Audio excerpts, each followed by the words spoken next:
a group of engineers were spending time in chat rooms, and they noticed something funny. They noticed that people kept calling out things that said ASL, as in age, sex, and location. And they noticed that people responded to this with things like 32 female Austin. And they're like, we can make this more efficient. We can create a profile. And sure enough, they put it in a profile and expected ASL to disappear. But the problem here is that it actually ruined a really critical social ritual. Right?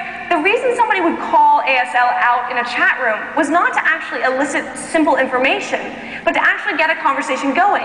So if you said, I'm from Austin, like, oh, are you at South by Southwest? And that became socially appropriate. There's something radically different from responding to somebody's response in ASL and going into somebody's profile, looking at it, seeing that they're in Austin, and writing it saying, hi, I see you're from Austin. That's really uncomfortable and creepy. And people got upset by the idea that they would come and disrupt this. And so ASL ended up not providing what people expected to when profiles were created. Now, the norms on many sites at this point is to ask users to share their friends, right? Ask them to upload their Twitter friends, their Facebook friends, their mail, etc. And it's not simply the idea of getting that information, but it's the social ritual of letting them know how this information is going to be acquired. And what happens is that when you break that process, when you just tell users what they should be thinking as their top friends, they're gonna flip out. Now, this dynamic is part of a different problem, which is that Google managed to find the social equivalent of the uncanny valley.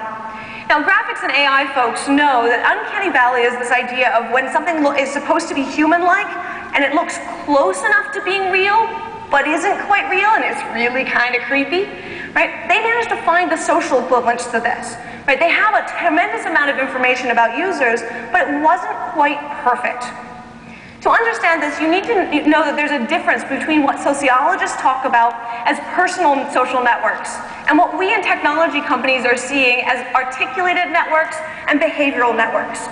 Now, personal networks are the kinds of networks that you get when you talk to people about all of the people they spend time with. Articulated networks are what you get when you have an address book where somebody's listed off all of their contacts, or when they've decided to publicly perform this in the form of Facebook or MySpace or Twitter. Right, now, behavioral networks are the networks that you can get when you have people in the same room. So, right, you're all in the same room right now. Your mobile phone carrier, most likely AT&T, knows this. And as a result, you can actually see the people that are part of the same behavior and same network. But while you may get to know all of you this week, you don't necessarily know each other that well. What Google did was that they collapsed articulated and behavioral networks and presented that, assuming that they were the same as personal networks. The fact is that we don't know a lot, theoretically, about articulated networks and behavioral networks. We know a lot more about personal networks. All the theories you hear about social networks, homophily, weak ties, strong ties, that's all about personal networks. We're still trying to figure out what that means for other networks. Now, finally, Google also assumed people wanted different parts of their context to come converging and collapsing together. Just because people put material out in public places doesn't mean it was meant to all come together and be aggregated. As Helen Nissenbaum has argued, contextual integrity is absolutely essential for people to make sense of a space. Now, dismantling contextual integrity is seen as a violation of privacy. And connected to this, just because something is publicly accessible doesn't mean that people want it to be publicized. And we will come back to that in a second. But as usual, The Onion managed to sort of totally hit the nail on the head with its satirical coverage of the Google Buzz situation. Google responds to privacy concerns with unsettlingly specific apology, right?